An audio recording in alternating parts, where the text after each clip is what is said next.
মাহে রমজান সামনে, এবারের রমজানে টার্গেট নাও 30 দিনের রোজার মাধ্যমে দিল থেকে আল্লাহর কাছে এইভাবে 30টা দিন হাতে গুনে তুমি আল্লাহর সাথে ওয়াদাবদ্ধ হও যে আল্লাহ 30 দিন আমি রোজা রাখবো, এবং যৌন চাহিদা, লজ্জাস্থানের চাহিদা, অশ্লীলতা, বেহায়াপনা, নর্তকী, নাচ গান, উলঙ্গ ছবি দেখা, নারীকে নিয়ে চিন্তা ভাবনা, মেয়েকে নিয়ে অশ্লীল চিন্তা ভাবনা, অবৈধ কোনো প্রেম সম্পর্ক, হারাম কোনো রিলেশন, এসব ত্যাগ করে বন্ধু 30টা দিন মনোযোগ দিয়া রোজা রাখো, তারাবি পড়ো, ইফতার করো, সাহারি করো, তাসবিহ পড়ো, তেলাওয়াত করো, কোনো আলেমে দ্বীনের সাথে উঠা বসা করো, ইমাম সাহেবের সাথে সম্পর্ক করো। ইনশাআল্লাহ দেখবা আল্লাহ চাহে তো 30 দিনের মাথায় আল্লাহ বলেন লাআল্লাকুম তাত্তাকুন, আমি আল্লাহ ওয়াদা দিলাম মোমেন তোকে মুত্তাকি বানিয়ে দেব, মুত্তাকি বানিয়ে দেব। আর যদি মুত্তাকি হও তাইলে পুরস্কার কি? উইদ্দাত লিল মুত্তাকিন, আল্লাহ বলছেন জান্নাত বানানোই হয়েছে মুত্তাকিদের জন্য। 30 দিনে মুত্তাকি হবা, 30 দিনে জান্নাতি হবা। ইয়া আইয়ুহাল্লাযীনা আমানু, হে ঈমানওয়ালা, আল্লাহ বলেন জানো ঈমান তোমার পাসপোর্ট, আমি পাসপোর্ট নিলাম 30 দিন আগে। আর আল্লাহ ওয়াদা দিছেন রমজানের চাঁদ উঠলে আমি আল্লাহর কাছে ঈমানের পাসপোর্ট দিবা, ঈমানের পাসপোর্ট আমি জমা নিলাম, 30 দিন অপেক্ষা করবা, 30 দিন আমার হুকুম মাইনা চলবা, 30 দিন পরে ঈদের চাঁদ উঠবে, সেই দিনই তোমার পাসপোর্টের উপরে জান্নাতের ভিসা লাগবে, পাসপোর্ট এবং ভিসা লাগবে, আর ঈদের দিন ফ্লাইট হবে জান্নাতের ফ্লাইট, ইনশাআল্লাহ। ইনশাআল্লাহ হাদিসে আছে ঈদের দিন আল্লাহ তাআলা ফেরেশতাদেরকে জিজ্ঞাসা করে, ফেরেশতারা বলো তো ওই ব্যক্তির প্রতিদান কি হইতে পারে যে তার পরিশ্রম, তার হুকুম, তার মনিবের আদেশ পূর্ণ আদায় করছে, যেই কর্মচারী তার কর্ম ঠিক মতো 100 পালন করছে, তো এখন তার বিনিময় কি হইতে পারে? ফেরেশতাদেরকে আল্লাহ বলবে ঈদের দিন, ফেরেশতারা বলবে মাওলা তো এটার বিনিময়তে এটাই আইন ওয়াফা আজরাহু, তার বিনিময়ে তাকে পূর্ণ দিবেন, পারিশ্রমিক পূর্ণ দিবেন, কারণ সে তার কর্ম পুরা করছে, অতএব পারিশ্রমিকও তো কি দিতে হবে? পুরা দিবেন, এটাই তো যুক্তির কথা।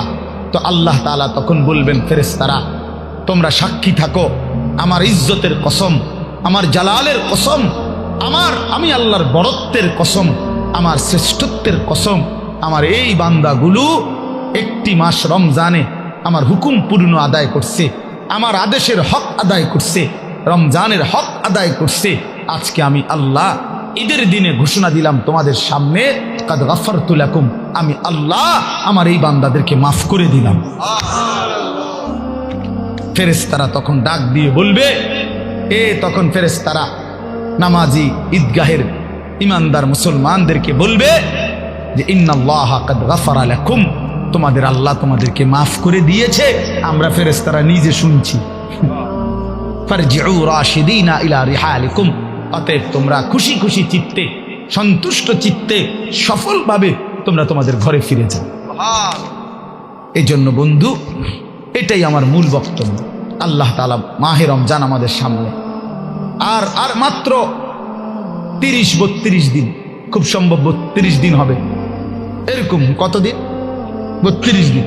আর মাত্র আমার শায়েখ আল্লামা মুফতি মুশতাকুন নবী সাহেব হুজুর এখন প্রত্যেক মাহফিলে এভাবে শিখায়, বলায় যে আর মাত্র 32 দিন মাহে রমজানের শুভ দিন।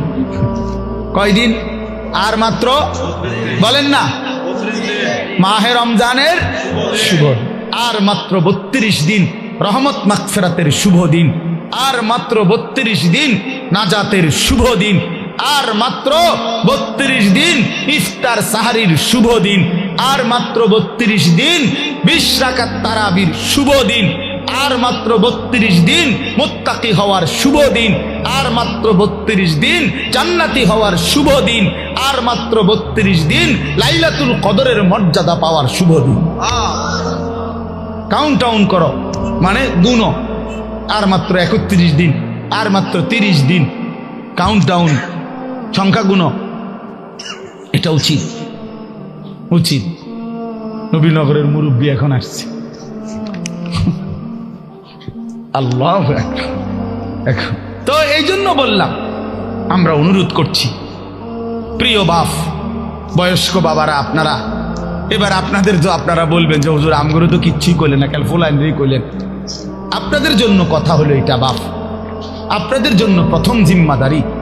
আমি প্রতিদিন এটা বলি, আপনাদের স্ত্রী সন্তান, আপনাদের ছেলে মেয়ের ইমান আমল আখলাক, বন্ধু আমার, বাপ আমার, এদের এই ইমান আমল আখলাক, এইটার সংশোধন, এটার ফিকির, এটা আপনাদের মূল জিম্মাদারি, এটাই আপনাদের মূল জিম্মা।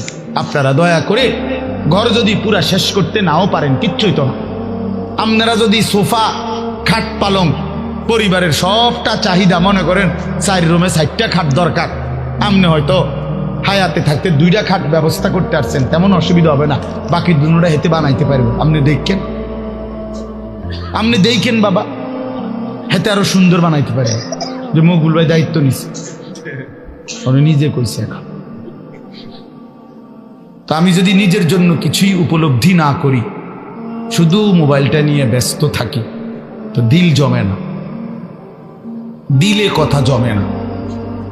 প্রিয় ভাই, পরিবর্তন দরকার। গতানুগতিক শুধু একটা আয়োজন করলাম, সবসময় করতে হয় এজন্য করলাম। গত বছর 17তম, তো এবার 18তম, আগামী বছর 19তম।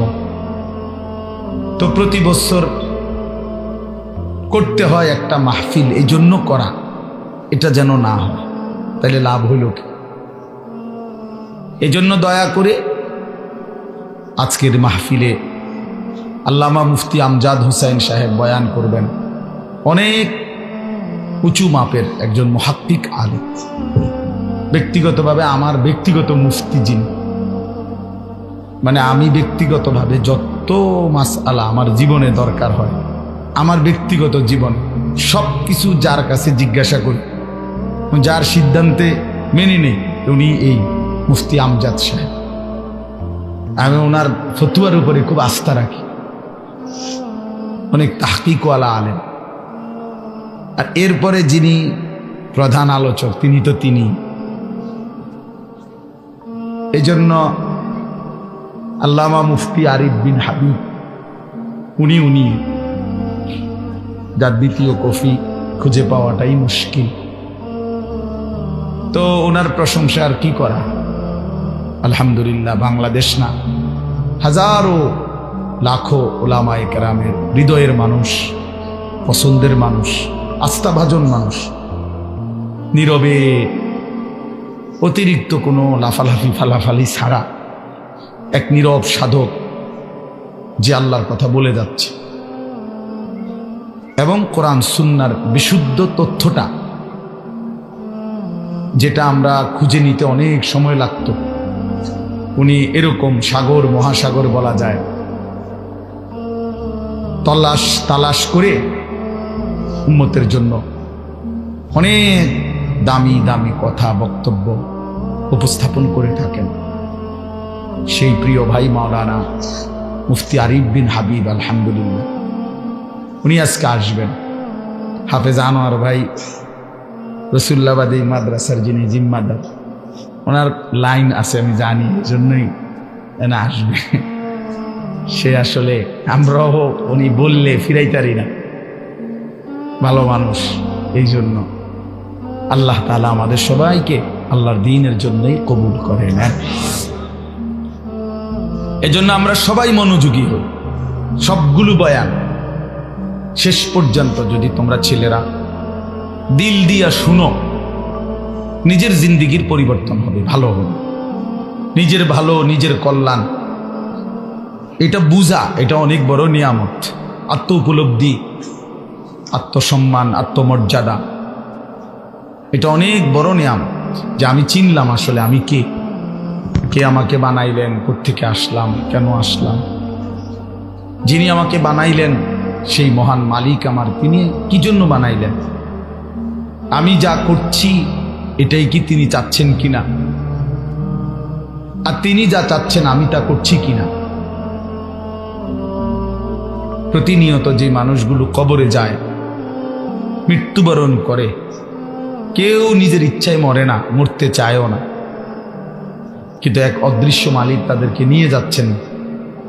কেন নিয়ে যাচ্ছেন, কোথায় নিয়ে যাচ্ছেন, শেষ পর্যন্ত এর পরিণতি কি, আমাদের গন্তব্য কোথায়, মঞ্জিল কোথায়, এই বিষয়গুলো নিয়ে ভাবা, ফিকির করা, এটা অনেক বড় নিয়ামত। আর শুধু দুনিয়া খাইলাম, ঘুমাইলাম, পেশাব পায়খানা করলাম, যৌন চাহিদা পূরণ করলাম, লজ্জাস্থানের চাহিদা পূরণ করলাম, যা মন চায় তাই করলাম, প্রিয় ভাই, এটা কাফির মুশরিকদের স্বভাব। কোরআনুল কারীমে স্পষ্ট আছে, আল্লাহ তাআলা বলেন কাফিরদের কথা হলো মা হিয়া ইল্লা হায়াতুনা দুনিয়া, জীবন বলতে আর কিছুই নয়, শুধুই দুনিয়া, এটাই জীবন। নামুতু ওয়া নাহইয়া, মরছি, বাঁচতেছি, কেউ মরে কেউ বাঁচে, এই জীবন। খাইয়া পয়রা দুনিয়া, ভোগ বিলাসিতার দুনিয়া, চাওয়া পাওয়া, প্রাপ্তি অপ্রাপ্তি, সবটাই দুনিয়া। আল্লাহ তাআলা কোরআনুল কারীমের মধ্যে বলেন এটা কাফিরদের কথা, ওয়াকালু মা হিয়া ইল্লা হায়াতুনা দুনিয়া। তাহলে বেঈমান নাফরমান কাফেরের কথা এটা, যে জীবন মানে শুধুই দুনিয়া। আর কোরআনুল কারীমে আল্লাহ বলছেন জীবন মানে কোনটা, এটা তো কাফেরে না বলে যে জীবন মানে কি দুনিয়া, আর আল্লাহ বলেন জীবন মানে কি, ওয়া ইন্নাদ দারাল আখিরাতা লাহিয়াল হায়াওয়ান। কোরআনুল কারীমে আল্লাহ স্পষ্ট বলছেন, বান্দা শোনো, নিশ্চয়ই আখিরাতই হচ্ছে জীবন, লাহিয়াল হায়াওয়ান, আখিরাতই হচ্ছে জীবন। ওয়া মা হাদিহিল হায়াতুদ দুনিয়া ইল্লা লাহবুন ওয়া লাইব। আল্লাহ তাআলা বলেন, এটা একটু নামাইলে ভালো আছে, অপারেটর ভাই এটা একটু নামাই দেন, সামনে একটু উঁচা মনে হচ্ছে, দেন, হ্যাঁ ছেড়ে দেবে। আল্লাহ তাআলা বলেন দুনিয়ার জীবন বান্দা আর কিছুই নয়, ইল্লা লাহবুন ওয়া লাইব, শুধুই তামাশা, শুধুই খেলাধুলা। তাহলে আল্লাহ বলছে দুনিয়া খেলাধুলা, দুনিয়া তামাশা। তাহলে জীবন কোথায়, আখিরাত। জীবন কোথায় বলেন, আখিরাত। আর বেঈমানের কথা হলো জীবন কি, খালাস। অতএব ইমানদার এবং বেঈমানের মধ্যে নিজেকে বুঝে নেওয়া উচিত, নিজের পরিচয় নিজেই তালাশ করে নেওয়া উচিত, আসলে আমি ইমানদারদের অন্তর্ভুক্ত না বেঈমানের অন্তর্ভুক্ত। আমার মানসিকতা দেখলে, চলাফেরা দেখলে বুঝাই যায় কে ইমানের পথে আছে আর কে কুফুরির রাস্তায় আছে, এটা আন্দাজ করা যায়, এটা বুঝাই যায়। যার যখন যা মন চায় তাই করা, আমার যা মন চায়, চুল, জামা, শার্ট, প্যান্ট, হাঁটা চলা, কথাবার্তা, রুচি, আচার আচরণ, খাবার দাবার, লেনদেন, আয় রোজগারে কোনো হালাল হারামের পার্থক্য নেই। নিজের মারেও দেখে, পরের বোনকেও দেখে, আপন বোনের দিকেও তাকায়, রাস্তার নারীর দিকেও তাকায়। তার মানে হালাল হারাম বলতে কিছু নেই। ন্যায্য বেচ্চা টাকাও নেয়, সুদের টাকাও নেয়, যা মন চায় তাই। অর্থাৎ হালাল হারাম, জায়েজ না জায়েজের, আল্লাহ রসুলের বিধিবিধানের কোনো পরোয়া যে করে না, মনের ইচ্ছা মতো যে চলে, এর উদাহরণ আল্লাহ কোরআনে দিছে। ফাতবাহু শাইতান, দুইটা আয়াতে ওই দেন, মানে কিছু বেয়াদব থাকবেই। এই যে একজন, মানে কিছু ছেলে থাকবেই বেয়াদব, শেষ পর্যন্ত গাদ্দার, যে হুজুর আপনি নিষেধ করলে কিছু আমি শুনবো না, আমি কোনো সময় কারো কথা শুনি না, আজকে হঠাৎ আমনের কথা শুই না, আমি এই বেয়াদবি করবো কেন? এখন কেমন লাগলো, তুমি যে লজ্জা পাইলা, বলো বাবা, আমি কি সুন্দর করে বলছিলাম কিনা বলে? প্রথম আমি অনেকেই নামায় ফেলছে, নামাইছে না, তো তুমি শুনলা না কেন? এখন তো সবাই দেখলো তোমার। এই জন্য এইটা একটা মানসিকতা যে আমার মনে যা চাই তাই। এবার এখানে কারো বিধিনিষেধ মানব, আমি এমন মানুষ না। তো আল্লাহ তাআলা বলেন সূরা আরাফের মধ্যে আছে ফাআতবাহু শাইতান, শয়তান যার পিছে লাগছে। ওয়ালাকিন্নাহু আখলাদা ইলাল আরদ, পরের আয়াতে আছে যে এই দুনিয়াটাকেই স্থায়ী মনে করে নিছে। ওয়াত্তাবা হাওয়াহু, আহারে আল্লাহ, ওয়াত্তাবা হাওয়াহু,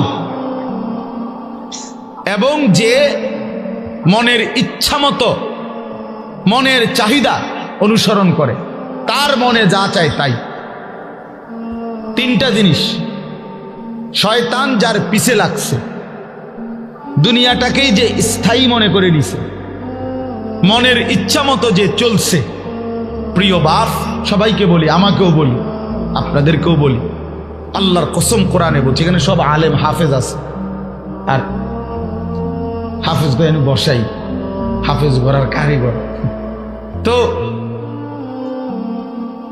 আল্লাহ তাআলা বলেন এই আখলাক যাদের, ফামাসালুহু কামাসালিল কালব, কোরআন শরীফের আয়াত। আল্লাহ বলেন এই লোকের উদাহরণ হলো কুত্তার মতো, কুত্তার মতো, কুত্তার মতো, কুত্তার মতো, কুত্তার মতো। এটা কুত্তার মতো। কালব অর্থ কি?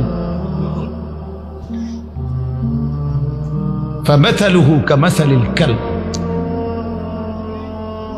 আল্লাহ তাআলা বলছেন নিজের পরিচয় মিলায় নাও দোস্ত,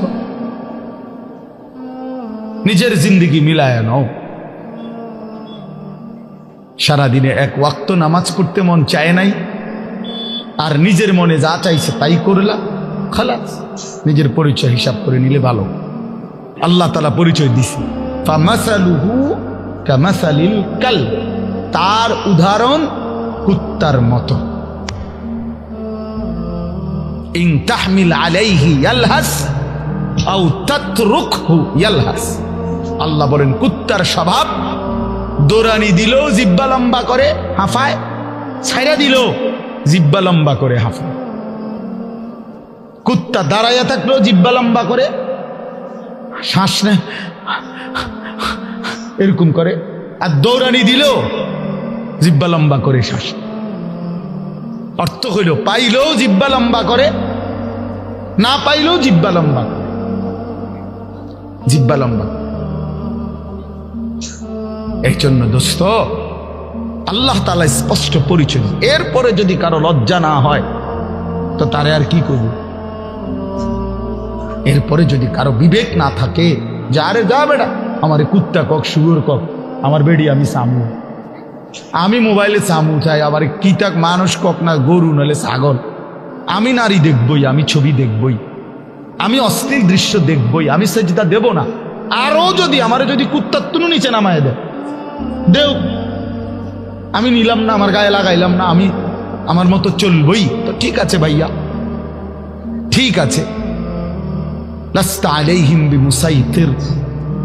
আল্লাহ বলছে নবী, আপনি কারো উপরে বল প্রয়োগকারী না যে তারে যাইতে দইরা নহলে তোরে কল্লা হালাই দেবো তুই যদি নামাজ না ফরস, এমন এমন জিম্মাদার আপনি না। কথা বুঝেন নাই? সর্বোচ্চ বলা, সর্বোচ্চ পৌঁছিয়ে দেওয়া। ইন উরিদু ইল্লাল ইসলাহা মাস্তাতাতু। আল্লাহ বলছে নবীরা বলতেন, হে আমার জাতি, তোমাদের সংশোধন চাই, আমার সাধ্যে যেটুকু আছে এটুকু দিই। মাস্তাতাতু অর্থ হলো আমার সাধ্য মতো, আমি যেদূর পারছি এদূর, আমি যেদূর বলার সুযোগ পাইছি এদূর, যেদূর চেষ্টা করছি বুঝাইতে এদূর, এরপরে আর কিছু করার নাই। তুমি যদি নিজেই নিজেকে বরবাদ করে দাও, ঠিক আছে, ঠিক আছে ভাইয়া, চলো, অসুবিধা কি? কারো দিনই থামে না, কারো রাতই আটকায় না, কেউ কারো জন্য দুনিয়ায় থামে না। আমার মৃত্যু তোমার লেগে আটকাইবে না, তোমার মৃত্যু আমার জন্য আটকাবে না, কারো জন্য আটকাবে না। প্রত্যেকেই একদিন আপন গন্তব্যে, আপন কবরে ফিরেই যাবে। আর কেউ না মরলেও আমি মরে যাব, আমি না মরলেও তুমি মরে যাবে, মানে কেউ কারোর জন্য আটকাবে না। এই জন্য দোস্ত, এটা কোরআন থেকে বললাম। আল্লাহ তাআলা বলেন, আরাআইতা মান ইত্তাখাযা ইলাহাহু হাওয়াহু আফা আনতা তাকুনু আলাইহি ওয়াকিলা আম তাহসাবু আন্না আকসারাহুম ইয়াসমাউনা আও ইয়াকিলুন ইনহুম ইল্লা কাল আনআমি বাল হুম আযাল্লু সাবিলা। অর্থ হইল, সংক্ষেপে বলতেছি, একই কথা। আল্লাহ বলছে, মনের ইচ্ছাকে যে নিজের খোদা বানিয়ে ফেলছে, আল্লাহ বলে তার পরিচয় আর কিছুই নয়, শুধুই জানোয়ার। ইনহুম ইল্লা কাল আনআম, সে আর কিছুই নয়, শুধুই জানোয়ার। আনআম মানে কি? চতুষ্পদ জন্তু, এটা না? বাল হুম আযাল্লু সাবিলা, আল্লাহ বলেন বরং সে জানোয়ারের চাইতেও বেশি পথ হারা, গোমরা। কেন? এক কুকুরও বুঝে এই লাঠিটা যে উঠাইছে ওটা দিয়ে আমারে মারবে, তাই জন্য কুকুর ভাগ্যা যায়। তাহলে কুকুরেরও এদূর আকল আছে যে আমারে এই লাঠির থেকে বাঁচা উচিত। কিন্তু এই জানোয়ারে, এই চতুষ্পদ জন্তু বুঝে না যে এই গুনাহ আমারে জাহান্নামের আগুনে জ্বালায় ফেলবে, এটাও যে বুঝে না, এতটুকু আকলও যার কাজ করে না। এই জন্য আল্লাহ বলছে বরং সে জানোয়ারের চাইতেও বেশি পথ হারা। বাল হুম আযাল্লু সাবিলা, জানোয়ারে যেদূর রাস্তা চিনে, আল্লাহ বলছে এদূরও চেনে, এতটুকু চেনে, তার চাইতে বেশি পথ হারা, তার চাইতে বেশি পথ হারা। হাইওয়ান জানোয়ার তো এটা বুঝে যে আমার উপরে শরীয়তের কোনো বিধানে নাই, তো আমার আর হালাল হারাম কি? কথা বোঝেন না? গরু ছাগলের কোনো হালাল হারাম কিছু আছে? পাক নাফাক কিছু আছে? জায়েজ না জায়েজ কোনো কিছু আছে? আখেরাত পরকাল বিচার আচার মিজান ফলসেরাত এটা কিছু আছে? কিচ্ছু নেই, কিচ্ছু নেই। তাইলে পুকুর খারাইয়া মুতলেই কি, বইয়া মুতলেই কি? কিন্তু মানুষ নামের এই কুকুর খারাইয়া মতে কেন? মানুষ নামের এই কুকুর খারাইয়া মতে কেন? অর্থ অসুবিধা নাই, প্রকৃত কুকুর তো খারাইয়া মুতলে, ঠ্যাঙালগি দিলে তার জন্য তো এটা গুনাহ না, কারণ তার তো গুনার কোনো সিস্টেমে নাই। কিন্তু মানুষ নামের এই কুকুর যে খারাইয়া মতে, তার তো গুনাহ হয়। তাহলে বোঝা গেল সে তো ওই চতুষ্পদ জন্তুর থেকেও বেশি কথা। প্রিয় বন্ধু, নিজের উপরে দয়া করো, নিজের উপরে রহম করো। প্রিয় সাথী, নওজোয়ান, নিজের ভালো বুঝো। এই জন্য বললাম, আত্মপরিচয়, আত্ম উপলব্ধি অনেক বড় নিয়ামত। নিজেকে বুঝা, নিজেকে চেনা, আত্মসম্মান। মানুষের আত্মসম্মান বড় সম্পদ। অনেক মানুষ আছে পৃথিবীতে আত্মমর্যাদার কারণে প্রয়োজনে না খাইয়া মরে যায়, কিন্তু মাথা নোয়ায় না কারো কাছে। প্রয়োজনে সে মরে যাবে, কিন্তু হাত পাতবে না কারো কাছে। সাহারায় ওরা ধুকে মরে, তবু পড়ে না শেকল পদ্ধতির। এটা আমরা কবি নজরুলের কবিতায় পড়ছিলাম যে কেন আল্লাহ তাআলা নবী সাল্লাল্লাহু আলাইহি সাল্লামের জন্য মক্কার কুরাইশদেরকে অধিকাংশ সাহাবী হিসাবে নির্বাচন করলেন কেন? পৃথিবীতে একমাত্র জাতি ছিল মক্কার কুরাইশরা, যারা প্রয়োজনে সাহারা মরুভূমিতে মরে যাবে দুকে দুকে, কিন্তু কারো গোলামি, কারো সামনে ঘাড় নোয়ানো, কারো পরাধীনতা স্বীকার করা, এইটা তাদের স্বভাবে ছিল না। এই জন্য আরব উপদ্বীপে এই মক্কার জনগোষ্ঠীর উপরে তৎকালীন যুগে দুইটা সুপার পাওয়ার ছিল। একটা ছিল রোম সাম্রাজ্য, একটা ছিল পারস্য সাম্রাজ্য। ওই দুই সাম্রাজ্যের কেহই কোনোদিন একদিনের জন্য আরব এই উপদ্বীপে মক্কাবাসীর উপরে ক্ষমতা, প্রভুত্ব তাদের আয়ত্তায় আনতে পারে না। এটা ঐতিহাসিক কথা। মানে তাগরে ঘাড় নোয়াই তারে না, পারে নাই তাগর লবিকে। হেরা অদম্য ছিল, কারোর সামনে মাথা নয়। আমরা স্বাধীন, শুধু বকরির দুধ খাইতো, শুধু যাযাবরের জিন্দিগি, কিন্তু মানে সর্বদিকে কম, কিন্তু এর পরেও আত্মসম্মান সাংঘাতিক। এই জন্য আল্লাহ তাআলা বলছেন যে কেন নির্বাচন করলাম, এক অদম্য জাতি আমি বন্ধুর পাশে দিলাম। এমন সাহাবী বেশি দিন আর লাগছে না। 16 থেকে 20 বছরের ব্যবধানে পরবর্তী গোটা পৃথিবীতে কালেমার পতাকা উড়ায় দিচ্ছে।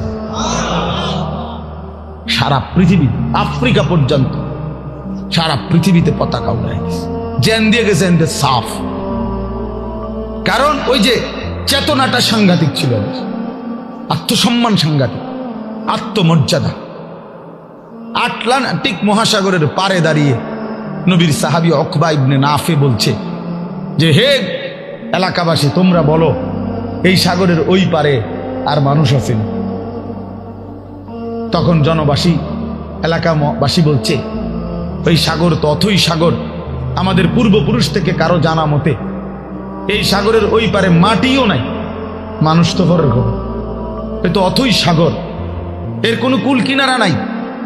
হযরত উকবা ইবনে নাফে 22 বছর বয়স্ক সাহাবী, পুরো আফ্রিকা বিজয় করে এই আটলান্টিক মহাসাগরের পারে দাঁড়িয়ে নিজের ঘোড়ার 2 পাও ভিজাইছে, ঘোড়ার পাও পানি, সাগরের পানিতে ভিজাইয়া এরপরে আল্লাহকে বলছে, আল্লাহ তোমার বান্দারা সাক্ষী দিছে সাগরের ওই পারে নাকি কোনো মানুষ নাই, এই জন্য আমি থেমে গেলাম। যদি খোদার কসম মাওলা একজন লোক বলতো ওই পারে একজন মানুষ আছে, আমি আল্লাহর কসম রব এই ঘোড়া নামায় দিতাম, ওই লোকটার কাছেও কালেমার দাওয়াত পৌঁছাই।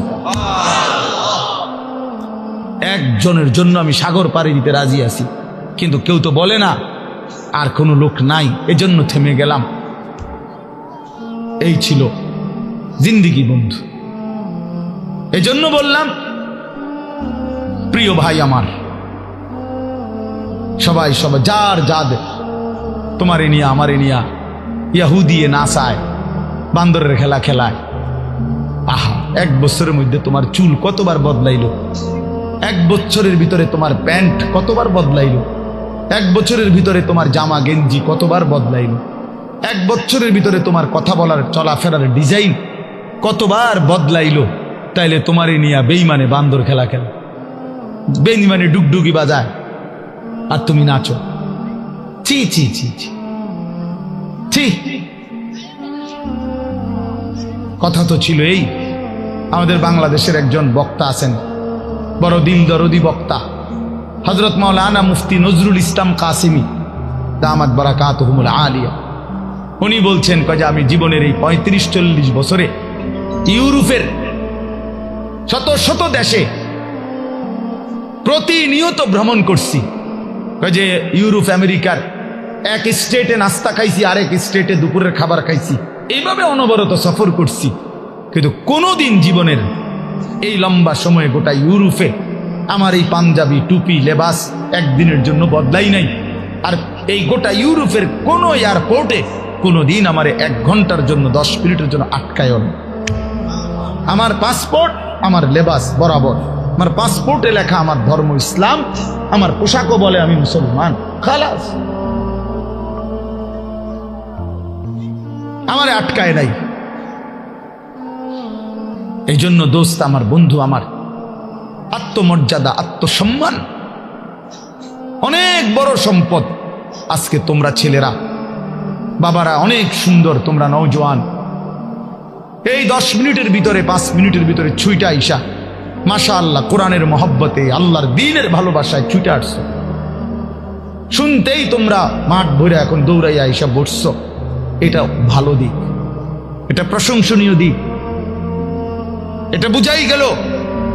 তোমরা যেই মনে করো আমি আসছি তো আসছো, কিন্তু বাকি এটা তো জানো যে আমরা তো আল্লাহর কথাই বলি, অন্য তো কোনো কারণ নাই।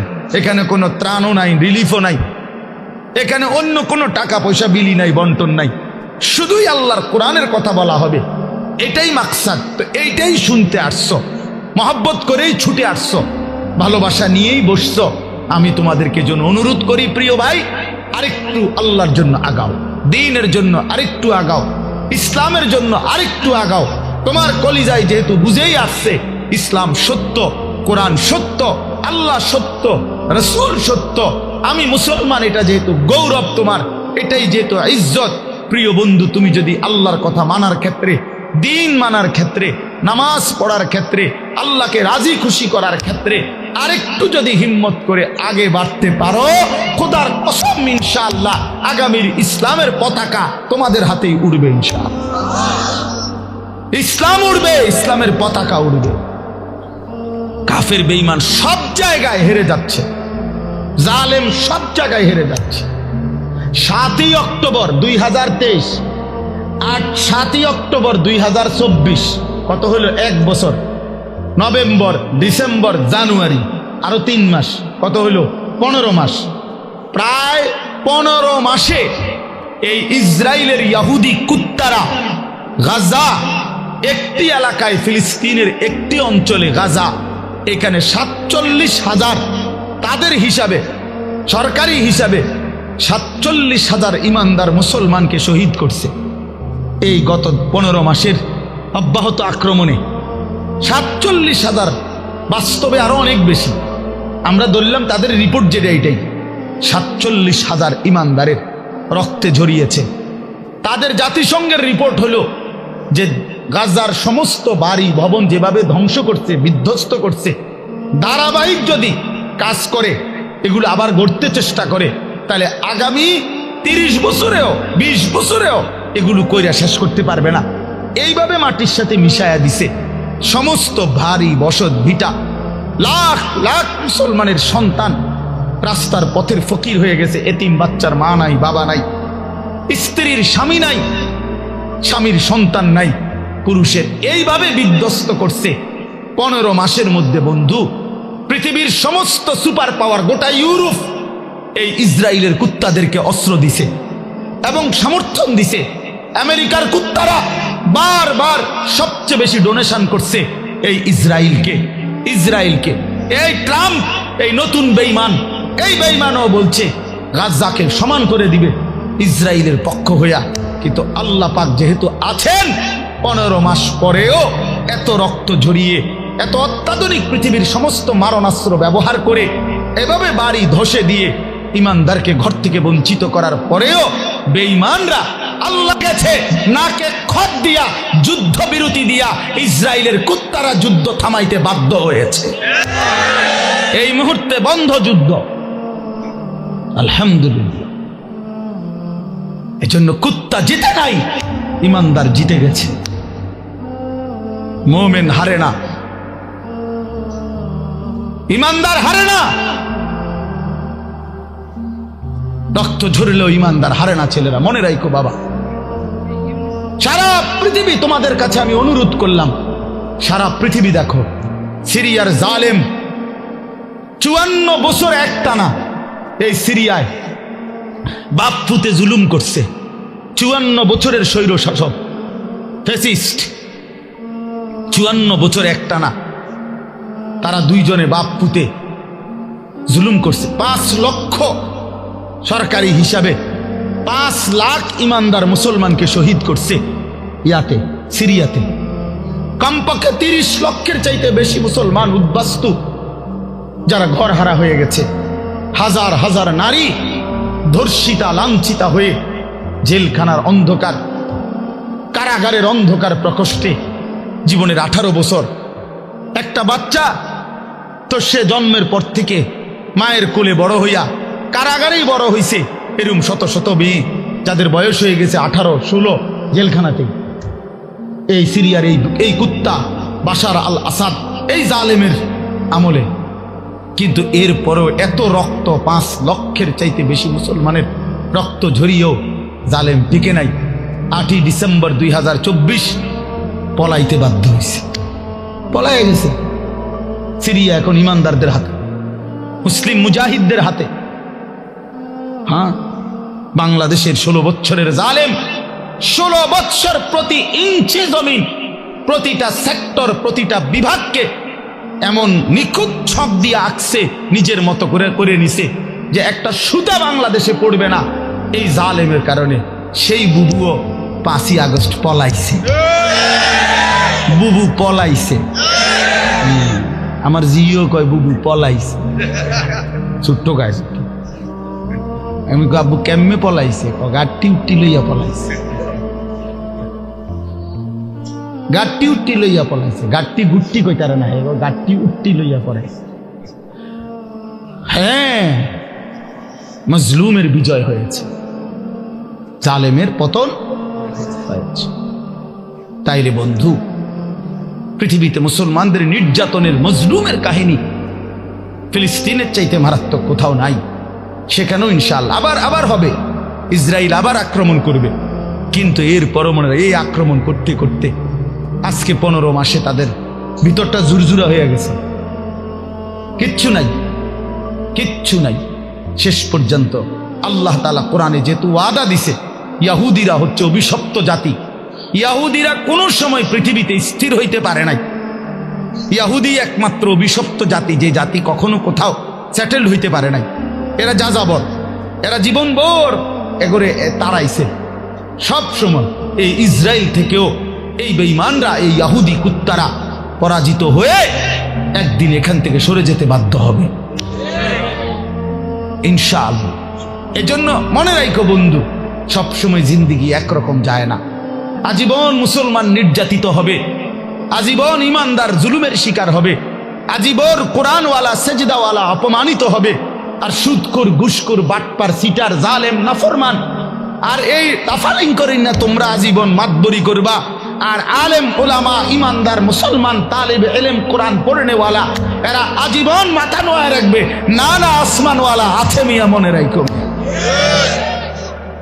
আসমানওয়ালা আছে। এত খামখেয়ালি মনে করো না, এত খামখেয়ালি মনে করো না, খামখেয়ালি মনে করো। বাংলাদেশের পরিবেশ এই মুহূর্তে কি? বাংলাদেশের পরিবেশটাও যদি কেউ দেখে, আলহামদুলিল্লাহ, একটা দিন মজুর, কুলি, ঠেলাওয়ালা, কুলিওয়ালা, মাড়ি গাড়ে, এরকম দিন মজুরেরও স্বপ্ন কলিজায়, আমার সন্তান হাফেজে কোরআন হবে। সমাজের সবচেয়ে উচ্চ পদস্থ ব্যক্তি, যে কোটি কোটি টাকার মালিক, হাজার কোটি টাকার মালিক, সেও স্বপ্ন দেখে আমার ছেলেটা হাফেজে কোরআন হবে। বারবার, একবার না, দুইবার না, সারা পৃথিবীর বুকে বাংলাদেশ যদি আজকের পৃথিবীতে পরীক্ষা জরিপ নেয় যে একটি মাত্র বিষয়ে বাংলাদেশের বারবার ফার্স্ট হইছে সারা বিশ্বে, এটা একটাই মাত্র বিষয় যেখানে প্রত্যেকবারে বাংলাদেশ বিশ্ব চ্যাম্পিয়ন, বিশ্বে প্রথম 70 দেশে, 90 দেশে, 110 দেশে, সেটা কোরআনুল কারীমের হেফজে কোরআনের মাধ্যমে। আমার দেশের হাফেজে কোরআন, যাদের মাতৃভাষা আরবি, আহলে লিসান আরব, সেই আরবের অসংখ্য দেশকে পিছে ফেলে বারবার অনারবি, আরবি যার মাতৃভাষা না, এমন সন্তান বাংলাদেশের বারবার কোরআনুল কারীমের হিফজ প্রতিযোগিতায় ফার্স্ট হচ্ছে। সেদিন আল্লামা খালেদ সাইফুল্লাহ আইয়ুবী সাহেব বলতেছিলেন, আমার দেশের তাকরিম, যেই ছেলে বারবার সারা বিশ্বে স্বর্ণ পদক পাইছে, হাফেজ সালেহ আহমদ তাকরিম, উনি বলছেন যে আমার স্বপ্ন যদি কোনোদিন কাবা শরীফের মধ্যে আল্লাহর ঘরে কোনোদিন অনারবি কোনো ইমাম রাখে, তো হতে পারে একদিন তাকরিম আগামী দিনে কাবার ইমাম হবে। আর এটা আল্লাহর জন্য অসম্ভব, আল্লাহর জন্য অসম্ভব, এটা সম্ভব। ওমা যালিকা আলাল্লাহি বিআজিজ, আল্লাহর জন্য অসম্ভব না বন্ধু। ইনশাআল্লাহ দেখ, আব্দুল মালিক হাফিজাহুল্লাহ, হযরত মাওলানা আব্দুল মালিক, ওনার আব্বা বলতো, আমাকে কুমিল্লার লাকসামের মানুষ, জাতীয় মসজিদ বাইতুল মোকাররমের এখন যিনি খতিব, পৃথিবীর এমন কোন আরব দেশ নাই যেই দেশের ওলামায়ে কেরাম ওনারে চিনে না। বাংলাদেশে তিনি যদি পরিচিত হয় 10%, আরব বিশ্বে তিনি পরিচিত 90%। পৃথিবীর আরব দেশের বহু ইউনিভার্সিটিতে এই হযরত আমার দেশের বাইতুল মোকাররমের খতিব যিনি বর্তমান, ওনার কিতাব, আরবি লিখিত বই, কিতাব পৃথিবীর আরব দেশের ইউনিভার্সিটির সিলেবাস ভুক্ত, আল্লাহর কসম। আল মাদখাল উসুলে হাদিসের এক কিতাব সারা পৃথিবী পড়ে, এত সুন্দর, এত জামে, মানে উসুলে হাদিসের কিতাব আর পৃথিবীতে নাই। মানে হাদিসের বিষয়ের যত নিয়ম কানুন, হাদিস শাস্ত্রের, এটার উপরে ওনার লিখিত কিতাব, অনেক কিতাব, অনেক কিতাব।